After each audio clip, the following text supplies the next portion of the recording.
Bab 8 Dilamar Ustadz Ilham. Ketika cinta sudah bertaut, menghalalkan adalah cara yang paling Allah cintai. Untuk kedua insan yang sedang dimabuk asmara, Ilham melihat tampilan dirinya di cermin. Pemuda itu hendak menggunakan batik motif sebagai persiapannya untuk melamar Sifa. Zafran, Kiai Bahrun tampak mendatangi putranya. "Iya Abi," sahut Ilham. "Gimana perasaan kamu?" "Bahagia Abi. Sepertinya kamu begitu menginginkan Sifa."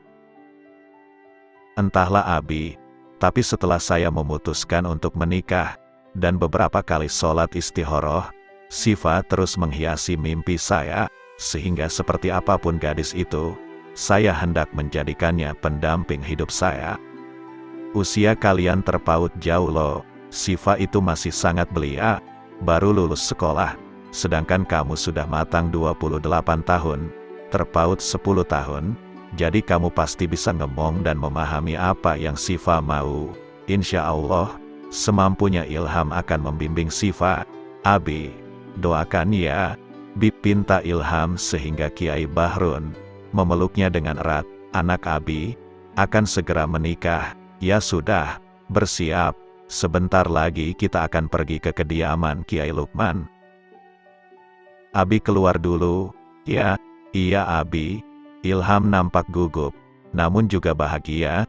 Keduanya bercampur jadi satu dalam benaknya, memandangi cincin yang hendak Ilham lingkari di jari manis Sifa saat akad nikah nanti. Sementara itu, kediaman Sifa juga sudah ramai dihadiri para tetangga dan kerabat yang akan jadi saksi momentum lamaran Ustadz Ilham dan Sifa. Dan Roy terkejut bukan kepalang karena kekasihnya itu akan menikah secara mendadak dengan Ustadz yang kemarin menjemputnya. "Tega banget kamu Fa, ninggalin aku gitu aja, seenggaknya ucapin kayak kata perpisahan gitu. Lah ini tahu-tahu." Dengar kabar mau dilamar, Roy segera memukul pohon karena kesal hingga pemuda itu meringis kesakitan. "Au, au, piye to Roy?" Roy segera beranjak, namun tak lama melihat mobil rombongan keluarga Ustadz Ilham yang melintas di hadapannya. Roy masih memantau mereka, terlihat Ilham pun turun bersama orang tua dan kerabat dan disambut hangat oleh keluarga Kiai Lukman dan Umi Hana. Sementara Umi Hana menghampiri Sifa yang sudah cantik dengan hijab pink pastel dan kebaya senada. Sifa nampak segar setelah melakukan perawatan semalam, dan sangat manglingi karena make up flawless. Keseharian yang cuek tanpa polesan membuat gadis berusia 18 tahun itu terlihat imut dan cantik. Cantiknya, "Fa, udah pada datang tuh keluarganya calon suamimu. Ternyata calonmu itu ganteng dan gagah ya," ucap Bisari, adik dari Umi Hana. "Iya, ayo Ca Ayu, ini udah kan?" "Udah Umi." Sifa jadi pingin pipis Umi. Sifa gugup, "Oh alah, udah cantik pol begini. Ya udah pipis dulu, nanti malah ngompol karena gugup gimana." "Hehe, Umi," rengek Sifa. "Hehe, dot mbak ini udah toh, malah tambah gugup Nasya nanti. Udah kamu pipis dulu, ya." "Santai aja nggak usah gugup, jodohmu nggak akan kemana-mana." Sifa gegas ke toilet dan menenangkan dirinya yang nampak gugup. Ia duduk sebentar di bathtub hingga terlalu nyaman dan ketiduran di dalam. "Sifa kok lama?" "Ya, Mbak, ini jangan-jangan ketiduran." "Lah piye toh, udah ditunggu kok bisa-bisanya dia tidur." Ketukan pintu dilakukan. Beberapa kali Umi Hana memanggil putrinya saat ini, hingga akhirnya Sifa terbangun dan teringat jika ia akan dilamar. Bisa-bisanya malah ketiduran saat ini, sehingga melihat make up-nya di cermin. Aman. Kemudian gadis itu gegas keluar. "Lama amat pipisnya," protes Umi Hana. "Maaf Umi, aku ketiduran," sahut Sifa dari dalam. "Dasar anak badung, bisa-bisanya dia ketiduran." Seloro Bisari sehingga Umi Hana menghela napas, dan keluarlah Sifa dari toilet. "Apa kamu nggak mau sama Ustadz Ilham?" tanya Bisari. "Mau Bisari? Lah terus kenapa malah tidur di kamar mandi? Adem, udah, malah pada ribut. Ayo temui calon suamimu, nggak enak udah nunggu lama." ajak Umi Hana. Sehingga membenahi make up dan pakaian Siva, terlihat makin cantik, kemudian beranjak keluar dari kamarnya. Nampak Ustadz Ilham menatap dengan senyuman gadis cantik yang sebentar lagi akan jadi istrinya itu. Masya Allah, cantik sekali Siva, Ilham, ucap Umi Aisyah pelan. Iya Umi. Kemudian Siva duduk di antara Umi Hana dan abinya. Saking bahagianya, entah apakah itu hanya perasaan Ilham, Siva terlihat sumringah. Di situ letak kesyukuran Ilham karena gadis yang ingin dihitbah juga memiliki perasaan yang sama dengannya. Assalamualaikum Dek Siva, sapa Ustadz Ilham. Waalaikumsalam, Pak Ustadz. Ilham tersenyum kemudian memandang Umi Aisyah. Umi Aisyah nampak tersenyum seraya mengelus bahu Ilham.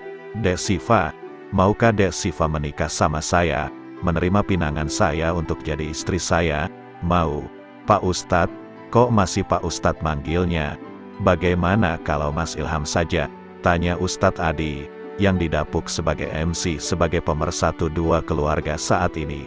Hehe, iya, Pak, Mas Ilham, sahut Siva.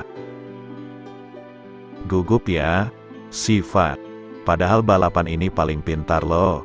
Tapi giliran dilamar malu-malu kucing, ya, ucap Ustadz Soleh yang kenal siapa itu Siva. Umi Aisyah tak menyangka ketika dilihatnya selama ini jika Siva urakan, gadis itu bisa juga bersikap sopan. Sehingga setelah Siva menerima lamaran itu maka ucapan Alhamdulillah menggema di kediaman Siva saat ini.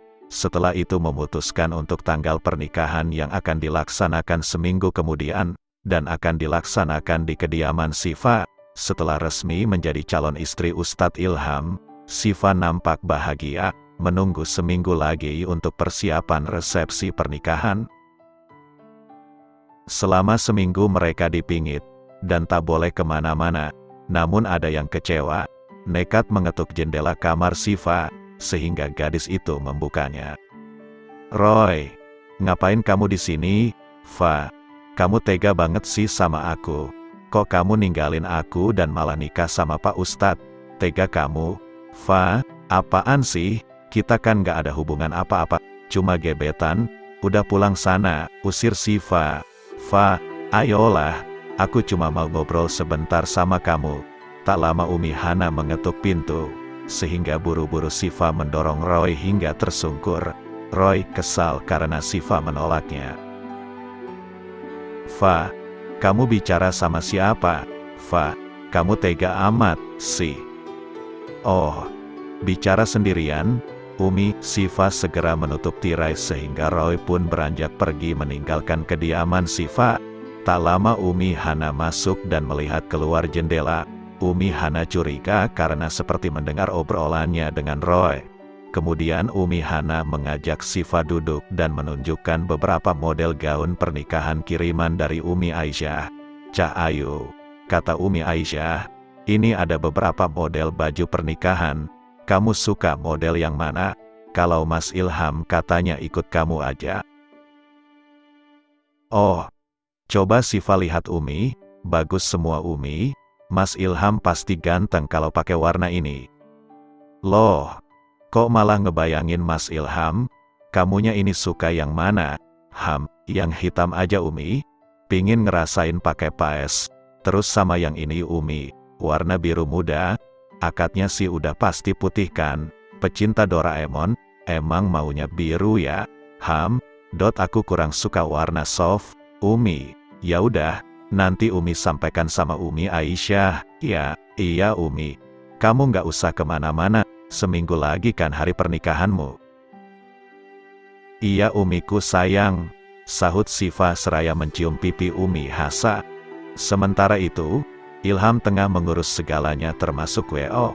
Karena acara akan diadakan secara outdoor, sesuai request Siva juga ingin tenda dihiasi dengan warna biru putih.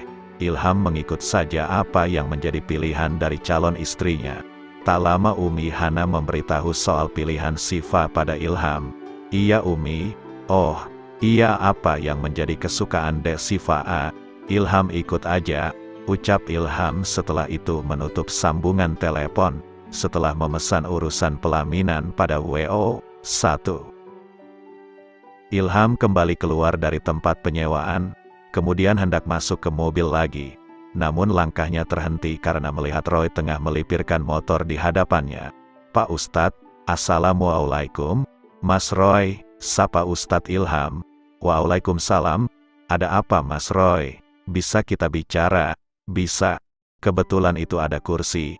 Kita bisa duduk di sana." Melihat Ustadz Ilham yang begitu sopan dan berharisma, tak ayal Siva pun takluk juga di hadapannya. Namun tetap saja, Roy merasa terluka karena sejak awal seharusnya Roy dan Siva saling menyukai. Namun Siva langsung meninggalkannya dikala Ustadz Ilham mendekatinya. "Kenapa harus Siva? Dia itu pacar saya, bukannya Pak Ustadz sudah tahu? Apa kamu udah coba melamar Siva?" "Belumlah, saya masih muda, belum kepikiran untuk nikah. Maka lupakanlah Siva mulai hari ini, jangan asal bicara." "Ya, Pak Ustadz, Siva calon istri saya. Lebih baik kamu carilah gadis lain dan berhenti mendekati Nasya. Saya akan pastikan untuk menggagalkan pernikahan itu Pak Ustadz," ancam Roy sehingga pergi menuju ke motornya membuat Ustadz Ilham cemas. "Awas kalau kamu berani melakukan itu, maka mundurlah." "Pak Ustadz, saya nggak akan mundur." "Assalamualaikum." Ilham sedikit emosi ketika ancaman Roy mengganggunya. Roy terlihat kesal. Buktikan saja jika Roy ingin melakukan apapun. Ustadz Ilham takkan mundur sedikitpun. Sementara itu, kesibukan sudah mulai tercipta di kediaman Kiai Lukman. Dibantu saudara dan tetangga sudah mulai menggoreng kerupuk dan yang lainnya. Sedangkan Siva jenuh sekali, karena niat hati ingin bantu pun bingung. Karena dilarang sehingga memilih melukis wajah Ustadz Ilham yang fotonya ia dapatkan dari Instagramnya. Tak lama Ustadz Ilham menelponnya. Ini pertama kalinya pemuda itu menghubunginya. "Assalamualaikum, Dek." "Waalaikumsalam, Pak Ustadz." "Dek, saya udah pesan wo." "Ya, ade lagi apa?" "Lagi di kamar. Nggak boleh kemana-mana sama Umi." "Dengerin Umi ya, demi kebaikan kamu, kan, kita ketemu seminggu lagi, ya?" "Iya, Pak Ustadz." "Ya udah, gitu aja, ya. Assalamualaikum." "Waalaikumsalam." Entah kenapa setelah mendengar suara calon suaminya, perasaan Siva makin berbunga-bunga saja, jadi tidak sabar menuju halal. Siva pun sudah bucin akut dengan Ustadz yang memang ia cintai saat ini. Perjodohan ini merupakan suatu anugerah untuknya karena Allah memberikan Ustadz Ilham untuknya. Suami yang pikirnya akan menerima kebebasan padanya untuk tetap balapan motor. Apakah mungkin demikian? Siva